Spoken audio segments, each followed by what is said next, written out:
1490 metre মৌলানা ভাসানী সেতুকে ঘিরে কতজনের প্রাণ আজ মৃত্যুর সঙ্গে পাঞ্জা লড়ছে, কেনই বা লড়ছে তারা? আসলে এই প্রশ্নগুলোর উত্তর খুঁজতে গিয়ে আমরা যেটি দেখেছি বা যেটি জেনেছি অথবা যে তথ্যটি আমরা পেয়েছি সেটি হচ্ছে, অর্থাৎ উঠতি বয়সের যে যুবকরা রয়েছেন আমার মতো বা আমার থেকেও বয়সে কম, তারাই কিন্তু বেশি আক্রান্ত হচ্ছে এই সেতুকে ঘিরে। অর্থাৎ তাদের যে বাইকের যে গতি, এই গতির কারণে কিন্তু আজকে বেশ উদ্বোধনের পর থেকেই দুর্ঘটনার যে প্রবণতা দিন দিন বেড়েই যাচ্ছে বিভিন্ন জায়গায়, শুধুমাত্র এই সেতু কেন্দ্রিক দুর্ঘটনা। এতে করে হয়তো নিহতের সংখ্যা নেই, কিন্তু অনেকেই আহত হয়েছেন গুরুতর।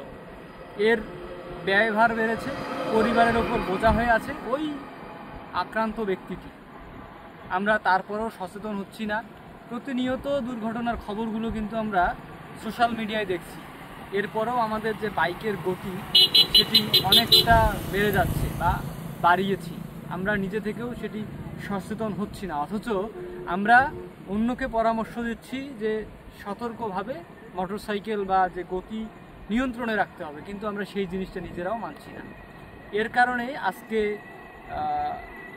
মৌলানা ভাসানী সেতুতে প্রায় 3টি দুর্ঘটনার খবর আমি পেয়েছি। কিছুক্ষণ আগে অর্থাৎ রাত 10টার দিকে একটি দুর্ঘটনা হয়েছে এবং খুব মর্মান্তিক সেই অ্যাক্সিডেন্টটি হয়েছে। এর আগে সেতু সম্ভবত চিলমারি পয়েন্ট, এবং আরেকটি যেটি শুনেছি সেটি হচ্ছে সুন্দরগঞ্জের কোনো এক রাস্তায়। অর্থাৎ এই সেতু কেন্দ্রিক ভ্রমণ পিপাসু যারা আছেন এবং উঠতি বয়সের যে যুবকরা রয়েছেন তারাই কিন্তু এই জায়গাতে বেশি আক্রান্ত হচ্ছেন। সুতরাং যে বিষয়টি সবাইকে মানতে হবে এবং অভিভাবক যারা রয়েছেন তাদেরকেও সতর্ক হতে হবে, যাতে তাদের ছেলের হাতে যে বাইকটি তুলে দিচ্ছে তারা কীভাবে সেটি চলাচল করছে। এবং শুধুমাত্র তারাই যে আক্রান্ত হচ্ছে এমনটি নয়, তাদের দ্বারাও অনেকেই আক্রান্ত হচ্ছে অ্যাক্সিডেন্টের ফলে।